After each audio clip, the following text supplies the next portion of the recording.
जय माता दी। मेरे सभी प्यारे दोस्तों, मैं लक्ष्मी शर्मा बड़ों को चरण स्पर्श, छोटों को प्यार और बराबर वालों को दिल से नमस्कार करती हूँ। आज आप सभी सुनेंगे श्रीमद् भगवत गीता का 16वां अध्याय। इस अध्याय को अंत तक जरूर सुनिएगा और दूसरों को भी शेयर कीजिएगा। सभी प्रेम से बोले श्री कृष्ण भगवान की जय हो।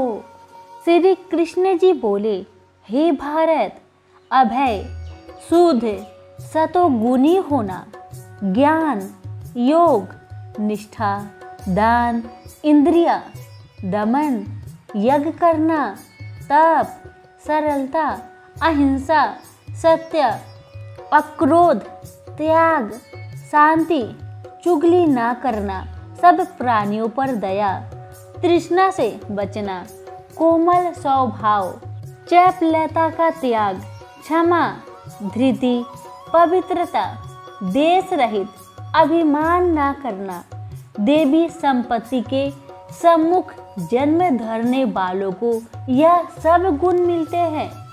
हे पार्थ, दंभ, तर्प, अभिमान, क्रोध, कटु भाषण और अज्ञान, ये सब असुरी संपत्ति के सम्मुख जन्म लेने वालों को प्राप्त होते हैं।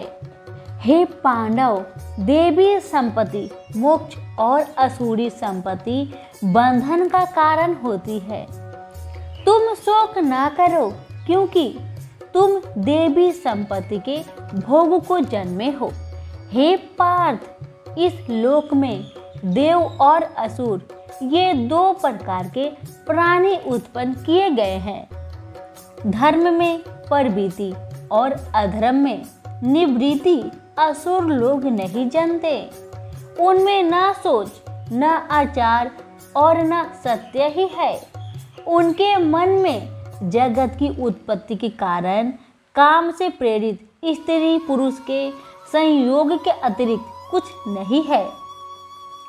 मलिन आत्मा, अल्प बुद्धि, दारुण कर्म करने वाले इस संसार को नष्ट करने हेतु पैदा होते हैं और दूषित कर्मों के आश्रित होकर वे दंभी, मान और मद से युक्त पुरुष भी नीच कर्मों में प्रवृत्त होते हैं।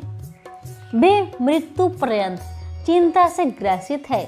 कामो व भोग ही सब कुछ है, इसी को सर्वस्व मानते हैं।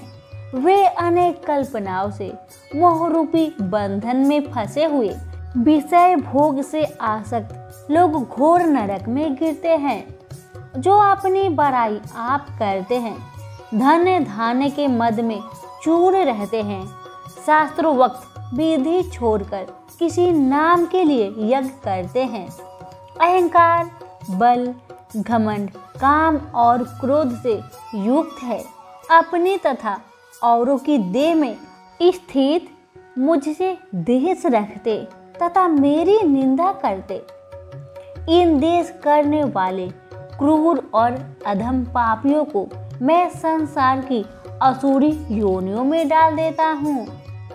हे कौतन्य, जन्म जन्म में असुरी योनि पाकर वह मूर्ख मुझको पाए बिना ही अंत में अधोगति को प्राप्त होते हैं। काम, क्रोध तथा लोभ तीन नरक के द्वार है जो आत्मा का नाश करते हैं।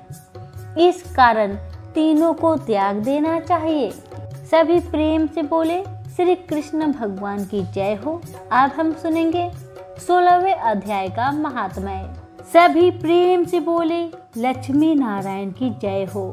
श्री नारायण जी बोले, हे लक्ष्मी, एक सोरठ देश था जिसके राजा का नाम खरक बाहु था। वह बड़ा धर्मात्मा था। उसके हाथियों में एक हाथी बड़ा मस्त था, जिसकी धूम मची। महावतों को पास न आने देवे। जो महावत उस पर चढ़े उसी को मार डाले। हाथी के पाँव में जंजीर बंधी रहे। इसके कारण राजा ने और देशों से महावत बुलवाकर कहा, कोई ऐसा होए जो इस हाथी को पकड़े मैं उसको बहुत धन दूंगा। हे लक्ष्मी, इस हाथी को किसी ने नहीं पकड़ सका। एक दिन हाथी नगर में चला गया। सामने से एक साधु चला आए। लोगों ने उस साधु से कहा, हे संत जी, यह आपको मार डालेगा। संत ने कहा, तुम देखो श्री नारायण जी की कैसी शक्ति है, हाथी के क्या समर्थ है जो मुझको मारे। यह तो मेरे पास नहीं आ सकता। साधु ने नेत्र पसार कर देखा तो हाथी ने सुर से साधु की चरण वंदना की और चुपचाप हाथी खड़ा रहा। तब साधु ने कहा, हे गजेंद्र, मैं तुझे जानता हूँ। तू पिछले जन्म में तू पापी था। मैं तेरा उद्धार करूँगा, चिंता मत कर। लोगों ने देखकर राजा को खबर की तो राजा भी वहां आए। देखा तो हाथी साधु के आगे खड़ा है। तब साधु ने कहा, अरे गजेंद्र, तू आगे आ। हाथी ने आगे का चरण वंदना की। तब उस गीता पाठी साधु कमंडल से जल लेकर मुख से कहा, गीता जी के 16वें अध्याय का फल इस हाथी को दिया। इतना कह जल छिड़कते ही हाथी ने देह छोड़ देवदेही पाई और विमान पर चढ़कर बैकुंठ को गया। राजा ने संत को दंडवत प्रणाम किया और कहा, हे संत जी, आपने कौन सा मंत्र कहा जिससे इस अधम दुखदायक को सतगति प्राप्त हुई। संत ने कहा, मैंने इसे गीता के 16वें अध्याय का फल दिया है, जिसका मैं नित्य पाठ करता हूँ। यह सुन राजा भी पाठ सीखा और अपने पुत्र को राज्य देकर आप वन में जाकर तप करने लगा। वह 16वें अध्याय का पाठ नित्य किया करे। समय पाकर राजा भी मुक्ति को प्राप्त हुआ। सभी प्रेम से बोले, लक्ष्मी नारायण की जय हो।